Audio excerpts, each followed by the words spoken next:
नमस्कार, जय हिंद, जय शिवराय, जय श्रीराम. हे हिंदवी स्वराज्य हवे हे तो श्रींची इच्छा.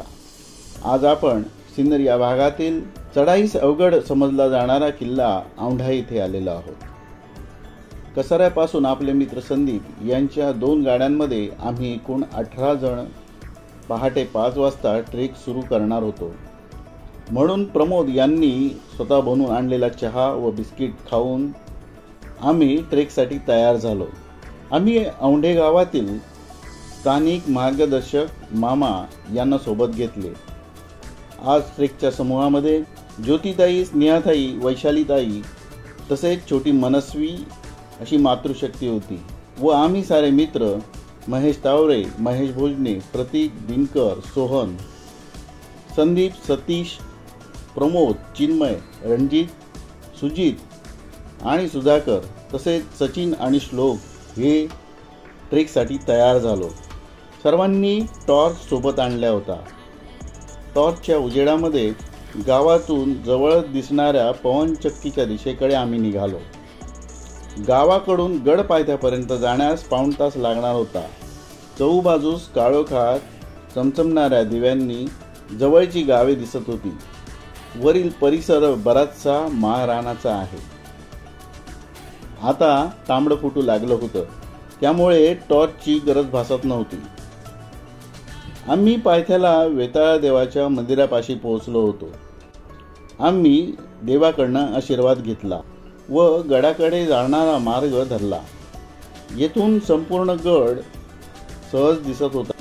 गडाच्या मागील बाजूकडून चढण्यासाठी वाट आहे.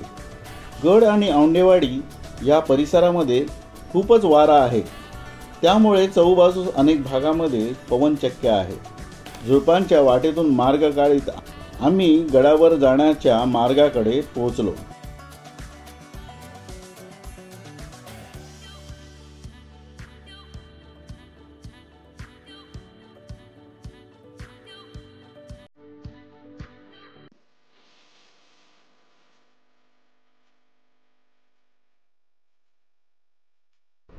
मार्ग कठीण होता.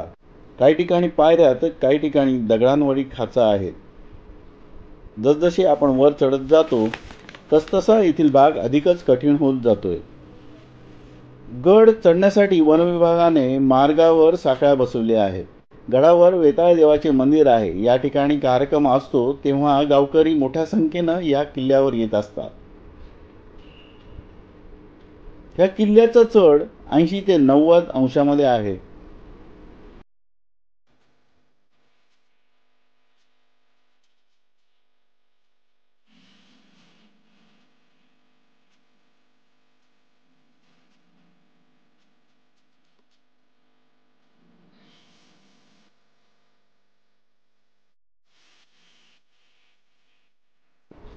गडावर जाणारी वाट पूर्वी हरिहर किल्ल्याप्रमाणे पायऱ्यांची होती, पण ब्रिटिश किंवा मुस्लिम शासकांनी सुरुंग लावून तोडलेले आहे.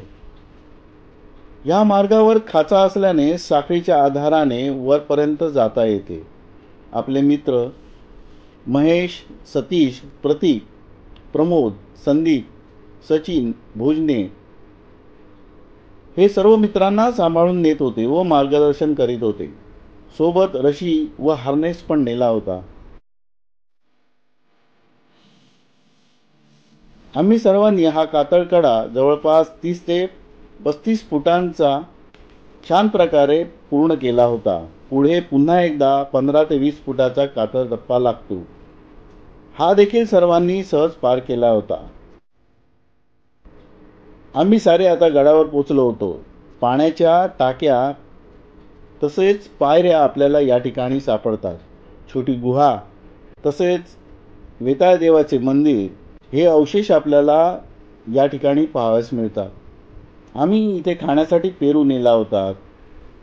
सर्वांना आम्ही पेरू वाटला. आम्ही तो खाऊन गडाकडील असलेल्या महादरवाजापाशी पोहोचलो. येथील परिसर फारच सुंदर दिसत होता.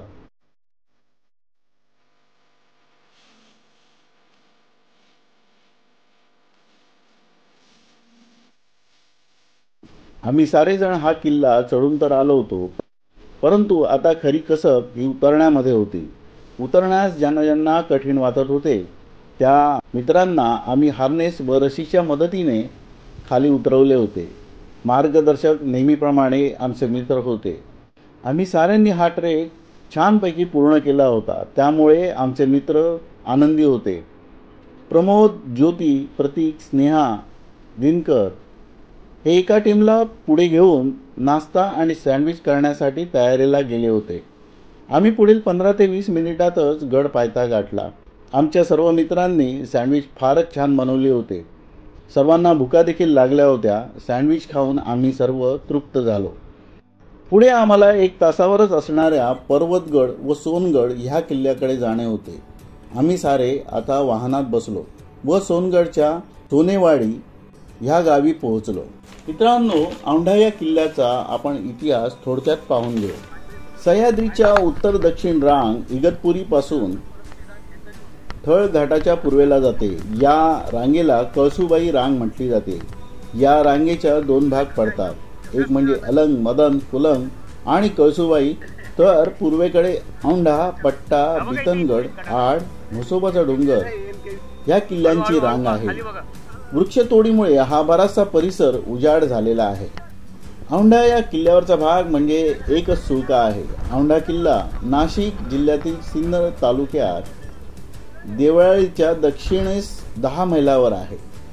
इसवी सन 1688 पर्यंत किल्ला मराठ्यांच्या राज्यात होता. त्यानंतर तो किल्ला मोगलांनी जिंकला व येथे मोगलांचा सरदार श्यामसिंग यांनी किल्लेदारी म्हणून त्याची नेमणूक करण्यात आली. त्याला कशाला पकडतात? साखळे पकडतात, उपकून हातात येईल. औंढा किल्ला म्हणजे एक सुळकाच आहे, त्यामुळे किल्ल्याचा माथा अगदीच लहान आहे. याचा उपयोग केवळ टेहळणीसाठी केला जात असे. गडावर पाण्याच्या 4-5 टाक्या आहेत. एका गुहेमध्ये पाणी आहे. खडकात खोदलेला दरवाजा देखील आहे. गडावरून समोरच पट्टा किल्ला, बितनगड, अलंग, मलंग, अलंग, मदन आणि कुलंग तसेच कळसुबाई हा परिसर दिसतो. गड पाहण्यास 10 ते 15 मिनिटे पुरेसे आहे.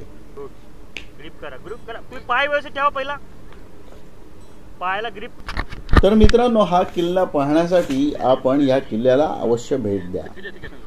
आपली हिंदू संस्कृती, आपला पुरातन ठेवा, ऐतिहासिक गड किल्ले, देवालय तसेच ऐतिहासिक वास्तू यांचे रक्षण करण्याची जबाबदारी आपल्या सर्वांकडे आहे. आपण या ठिकाणी कोणत्याही प्रकारचा कचरा करू नये. तसेच या पुरातन ठेव्यांवर कोणत्याही प्रकारची रंगरंगोटी, नाव लेखन हे करू नये. या ऐतिहासिक ठेव्यांची माहिती आपण आपल्या मित्रांपर्यंत जरूर पोहोचावी. जय हिंद, जय शिवराय, जय श्रीराम. हे हिंदवी स्वराज्य व्हावे हे तो श्रींची इच्छा.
रिस्की काम आहे. चढायला सोपं होतं, उतरायला रिस्की इकडनं. उलट ते सोपं होतं, तिकडचं होतं ना, ते सोपं होतं त्यापेक्षा.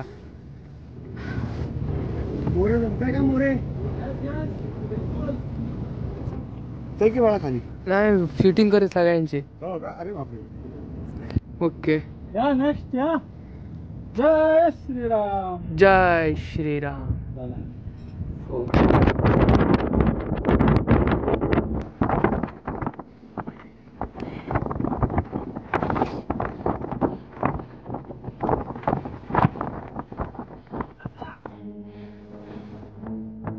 दिनकरची हाय बोला, दिनकरची हाय.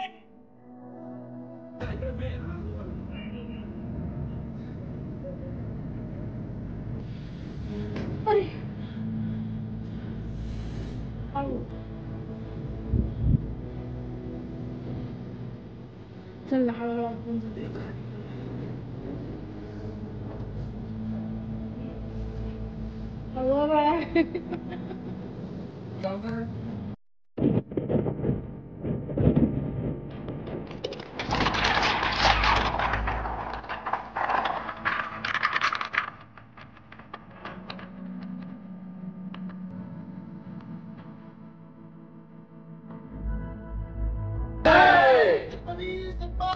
की जय.